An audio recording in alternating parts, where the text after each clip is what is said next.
ಪದ್ಮಪ್ರಿಯೆ ಪದ್ಮಿನಿ ಪದ್ಮಹಸ್ತೆ ಪದ್ಮಾಲಯೇ ಪದ್ಮದಲಾಯತಾಕ್ಷೆ ವಿಶ್ವಪ್ರಿಯೆ ವಿಶ್ವಮನೋನುಕೂಲೆ ತದ್ವಾದ ಪದ್ಮಂ ಮಹಿ ಸನ್ನಿಧತ್ವ ಮಹಾದೇವ್ಯೇಶ್ಚ ವಿದ್ಮಹೆ ವಿಷ್ಣುಪತ್ನೈ ಚ ಧೀಮಹಿ ತನ್ನೋ ಲಕ್ಷ್ಮಿ ಪ್ರಚೋದಯಾತೆ.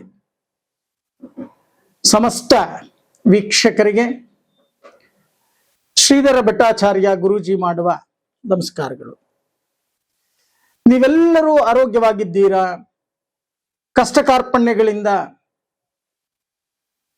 ಮುಕ್ತಿಯನ್ನ ಹೊಂದತಕ್ಕಂತ ಸಮಯದಲ್ಲಿದ್ದೀರಾ ಅಂತ ಭಗವಂತನಲ್ಲಿ ಪ್ರಾರ್ಥನೆಯನ್ನು ಮಾಡುತ್ತಾ, ನನ್ನ ಮನಸ್ಸಿನಲ್ಲಿ ನೆನೆಯುತ್ತಾ, ನಿಮ್ಮೆಲ್ಲರಿಗೂ ಕೂಡ ಆಶೀರ್ವಾದವನ್ನ ಮಾಡ್ತಾ, ಮೇ ತಿಂಗಳು ದ್ವಾದಶ ರಾಶಿಯ ಗೋಚಾರ ಫಲಗಳು ಹೇಗಿದೆ?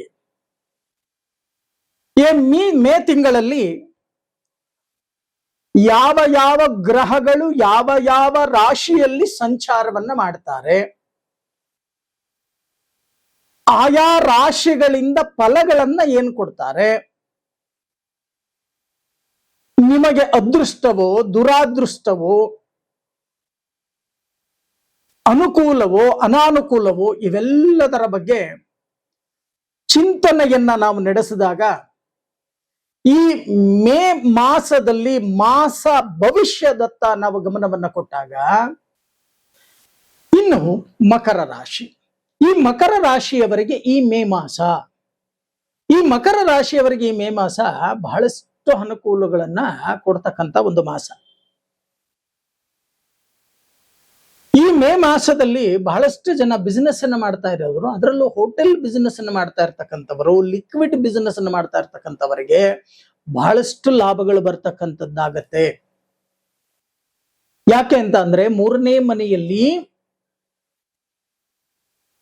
ನಿಮಗೆ ಶನಿ ಸಂಚಾರವನ್ನ ಮಾಡ್ತಾ ಇದ್ದಾನೆ. ಆರನೇ ಮನೆಯಲ್ಲಿ ಗುರು ಇದ್ದರೂ ಕೂಡ ಗುರು ಕಟಕ ರಾಶಿಗೆ ದೃಷ್ಟಿಯನ್ನ ಈಗಾಗಲೇ ಹಾಕ್ತಾರೆ ಈ ಮಾಸದಲ್ಲಿ. ಮುಂದಿನ ತಿಂಗಳು ಕಟಕ ರಾಶಿಗೆ ಅವರು ಪ್ರವೇಶ ಆಗೋದು.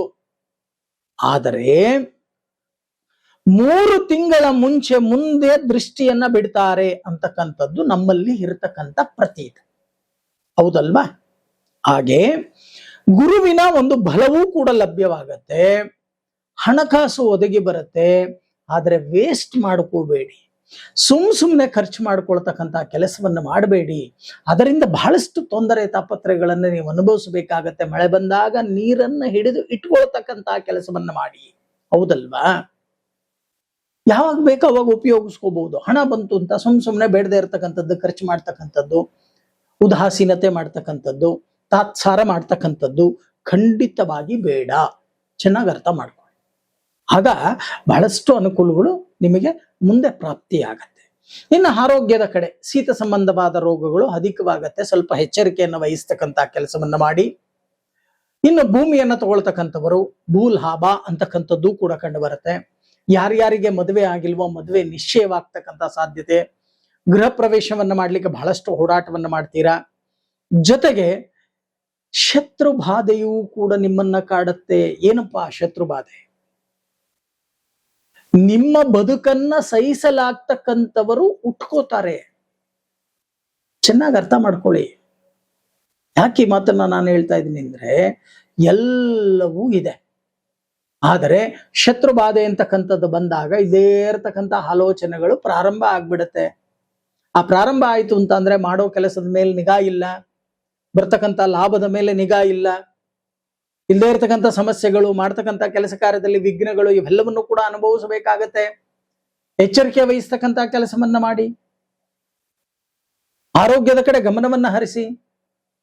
ಆದಷ್ಟು ಹುಣ್ಣಿಮೆ ಅಮಾವಾಸ್ಯೆಯ ದಿನ ನಿಮ್ಮ ಇಷ್ಟ ದೇವತೆಯ ದೇವಾಲಯಕ್ಕೆ ಹೋಗಿ ದೇವರ ಮೇಲೆ ಒಂದು ನಿಂಬೆ ಹಣ್ಣನ್ನ ಇಟ್ಟು ಭಕ್ತಿಯಿಂದ ಪ್ರಾರ್ಥನೆ ಮಾಡಿ, ನನಗೆ ಯಾವುದೇ ದೃಷ್ಟಿದೋಷ, ಶತ್ರು ಬಾಧೆ, ಹಿತಶತ್ರು, ಅಹಿತಶತ್ರು, ಕ್ರೂರ ಶತ್ರು, ನೀಚ ಶತ್ರು, ಯಾವುದೇ ಶತ್ರು ಬಾಧೆ ಇದ್ರೂ ನಿವಾರಣೆಯನ್ನ ಮಾಡು ಅಂತ ಹೇಳಿ ಭಕ್ತಿಯಿಂದ ಪ್ರಾರ್ಥನೆಯನ್ನ ಮಾಡಿ, ಆ ನಿಂಬೆ ಹಣ್ಣನ್ನ ಮನೆಗೆ ತಗೊಂಡು ಬನ್ನಿ. ಆ ಮನೆಗೆ ತಗೊಂಡು ಬಂದು ಮನೆಯಲ್ಲಿ ಪಾನಕ ಮಾಡಿ ಸೇವನೆಯನ್ನ ಮಾಡ್ತಕ್ಕಂಥ ಕೆಲಸವನ್ನ ಮಾಡಿ. ಜೊತೆಗೆ ಆ ನಿಂಬೆ ಹಣ್ಣನ್ನ ದಾರಿಯಲ್ಲಿ ಬಿಸಾಕ್ತಕ್ಕಂಥ ಕೆಲಸ ಮಾಡಬಾರದು. ಯಾವುದಾದರೂ ಒಂದು ಗಿಡದ ಮೇಲೆ ಅದನ್ನ ಆಗ್ತಕ್ಕಂಥ ಕೆಲಸವನ್ನ ಮಾಡಿ, ಆಗ ಅನುಕೂಲಗಳು ನಿಮಗೆ ಶತಸಿದ್ಧವಾಗತ್ತೆ. ಈ ಒಂದು ಮಾಸದಲ್ಲಿ, ಮೇ ಮಾಸದಲ್ಲಿ ನೀವು ಏನು ಪರಿಹಾರವನ್ನ ಮಾಡಬೇಕು? ಬಹಳಷ್ಟು ಜನ ಹೇಳ್ತಾರೆ ಪವಮಾನ ಸೂಕ್ತ, ಪವಮಾನಾಯ ನಮಃ ಅಥವಾ ಆಂಜನೇಯ ನಮಸ್ಕಾರ ಮಾಡಿ ಶನಿಗೆ ಅಧಿದೇವತೆ ಅವರೇ. ಖಂಡಿತ ಅಲ್ಲ. ಈಗ ನೀವು ಮಾಡಬೇಕಾಗಿರ್ತಕ್ಕಂಥ ಒಂದು ಕೆಲಸ ಏನಪ್ಪಾ ಅಂತ ಅಂದ್ರೆ, ಓಂ ದಕ್ಷಿಣಾಮೂರ್ತಯೇ ನಮಃ ಈ ಮಂತ್ರವನ್ನ ಪ್ರತಿನಿತ್ಯ 48 ಬಾರಿ ಜಪವನ್ನ ಮಾಡಿ, ಪ್ರತಿ ಗುರುವಾರ ಗುರು ಸಮಾನರಾಗಿರ್ತಕ್ಕಂಥವರಿಗೆ ದಾನ ದಕ್ಷಿಣೆ ಧರ್ಮಗಳನ್ನ ಅಥವಾ ಸ್ವಯಂ ಪಾಕಗಳನ್ನ ಕೊಟ್ಟು ನಮಸ್ಕರಿಸಿ ಆಶೀರ್ವಾದವನ್ನ ಪಡಿತಕ್ಕಂಥ ಕೆಲಸವನ್ನ ಮಾಡಿ. ಆಗ ಬರ್ತಕ್ಕಂಥ ದೋಷ ಪ್ರಮಾಣಗಳು ಕಮ್ಮಿ ಆಗತ್ತೆ, ಒಳ್ಳೆಯ ಮಾರ್ಗದರ್ಶನ ಅಂತಕ್ಕಂಥದ್ದು ಪ್ರಾಪ್ತಿಯಾಗತ್ತೆ.